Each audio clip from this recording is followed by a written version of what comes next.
अभी हाल फिलहाल में ना एक उज्जैन का केस सामने आया जिसमें 21 नवंबर को एक लड़का अपनी मम्मी की चुन्नी को पंखे से लगाकर कर लेता है। और बात सिर्फ इतनी सी नहीं है, इसके पीछे जो रीजन निकल कर आ रहा है वो ये है कि ट्रोलिंग, उस लड़की की बहुत ज्यादा सोशल मीडिया पर ट्रोलिंग हो रही थी उसकी वीडियोस को लेकर, जिसकी वजह से उसने स्टेप उठाया। ट्रोलिंग मैं बता दूं तुम्हें बेसिकली बहुत तरीके से हो सकती है ऑनलाइन, बट उसमें से एक जो बेसिक तरीका वो ये होता है कि किसी की भी वीडियोस के नीचे ना कमेंट पास कर देना, कुछ भी सिंपल इतना सा। ये इतना छोटा सा स्टेप था जिसकी वजह से उस बंदे ने अपनी जान ले ली।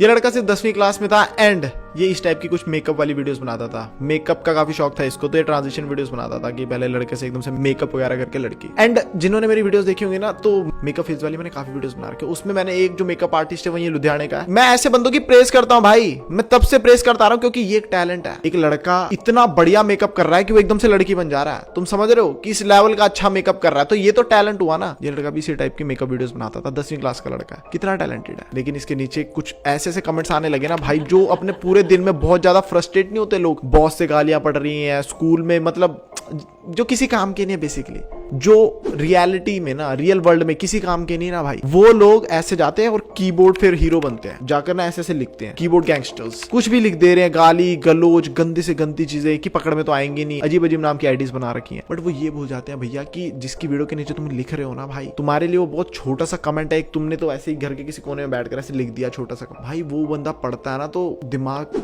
खराब हो जाता है पूरे तरीके से। तो इतनी प्यारी मेकअप वीडियोस बनाता था भाई, उसके बावजूद इसके नीचे ट्रोलिंग हो रही है, अजीब अजीब से कमेंट्स आ रहे हैं जिसको टॉलरेट नहीं कर पाया। एंड जब मामा इसके वापस आए जॉब से तो उन्होंने देखा दरवाजा थोड़ा अटक रहा था, एंड जब दरवाजा खोला तो देखा पंखे से इन्हीं की चुन्नी के साथ वो मॉम पे क्या बीत रही होगी बेसिकली, तुम ये सोचो। और रीजन जानकर वो भी ये बहुत ही हार्ट ब्रेकिंग है भाई, पूरी फैमिली के लिए उसकी, इनफैक्ट हम सबके लिए। ये जो कमेंट्स होते हैं ना, जो बड़े सिंपल से लोग कोई भी कमेंट करके चले जाते हैं, इन्हें लगता है कि यार क्या ही फर्क पड़ेगा, ये भी ना एक लिमिट तक अच्छा लगता है। अब तुम ये सोचो ना कि वो बंदा, उसको पसंद था वो काम करना, उस टाइप की मेकअप वीडियोस बनाना, तभी उसने अपने कमेंट सेक्शन को ऑफ भी नहीं किया था। उसको ऐसे ट्रोल वगैरह भी करे बट स्टिल उसने कमेंट सेक्शन ऑफ नहीं किया, क्योंकि वो चाहता था कि उसको प्रेज मिले भाई। 10 लोग बुरा लिख रहे हैं तो 5 लोग अच्छा भी लिखें, कमेंट पास करना ठीक है, लेकिन हेट्रेड में मत कन्वर्ट करो उस चीज को। ओपन प्लेटफॉर्म है, पब्लिक प्लेटफॉर्म है, तुम लिख सकते हो भाई, कुछ भी लिख सकते हो, लेकिन ना हेट्रेड में कन्वर्ट मत होने दो ना भाई, उसको पर्सनल मत जाओ बहुत बुरे लेवल तक। बट बंदों ने वही करना शुरू कर दिया, तो अब अगले का फिर पड़ेगा तो दिमाग तो होता ही है। अब बेचारा बच्चा था।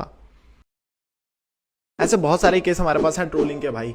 एक और केस आया था जिसके बारे में पता होगा, अरवी का केस। फरीदाबाद का एक 16 साल का लड़का था जिसने 15वें फ्लोर से कूद कर अपनी जान दे दी थी। अरवी के दोस्त उसको करते थे और उसको बुली करते थे बेसिकली स्कूल के अंदर ना, बाथरूम के अंदर, मतलब बहुत तंग कर रहे हैं उसके। जो अरवी के इसी वजह से दोस्त नहीं बन पा रहे, क्यों? क्योंकि अगर कोई दोस्त बन रहा है तो वो उसको भी बुली कर रहे हैं। मतलब इंडिया में इसको कोई सीरियस ले ही नहीं रहा है कि बुली क्या होता है। स्कूल जा रहे हैं दोस्त लोग तो हंसी मजाक करते हैं, बच्चा घर में आके अपने पापा को मम्मी को बता भी रहा है ना कि मम्मी वो मेरे को तंग करता है, तो यहाँ बस वो तंग वर्ड को तंग तक ही लिया जा रहा है। वो ये समझ नहीं पा रहे कि भैया वो तंग किस लेवल का तंग कर रहे हैं, और वो आपके बच्चे का दिमाग खराब कर रहा है चीज। जब स्कूल में कहीं पर भी किसी बच्चे को बुली कर रहे हैं ना, 50 बच्चों के सामने कोई थप्पड़ मार के भाग जा रहा है, पैंट उतार दे रहे हैं, ये सब छोटी चीजें हैं, बट जब जिसके साथ हो रही है ना वो उसके दिमाग का दही कर देती हैं। तो वैसे ही अरवी के साथ भी किया इन्होंने। बच्चे उसके जो स्कूल के थे वो उसको कर रहे हैं बुली, हरास कर रहे हैं, भी किया बेचारे को, जिसकी वजह से उसको स्टेप उठाना पड़ गया। अगर इसको पूरी की पूरी तुम्हें स्टोरी जाननी है कि क्या हुआ था, तो जो स्टॉक पे भी मिल जाएगी। इसकी मदर ने स्टोरी सुनाई थी जो स्टॉक पर, तो तुम्हें वहां पता लग जाएगा क्या ही बीतती होगी भैया ऐसों के पेरेंट्स के ऊपर। बच्चे को तो छोड़ो, पेरेंट्स के ऊपर जिन्हों का बच्चा इतनी कम उम्र में चला गया, वो भी इस वजह से। और अरवी की मॉम तो अभी तक जस्टिस की तलाश में है, लेकिन कहाँ मिलेगा जस्टिस। ऐसे कुछ हार्ड एंड फास्ट रूल्स है ही नहीं, लॉज है ही नहीं कुछ खतरनाक से इन चीजों को लेकर।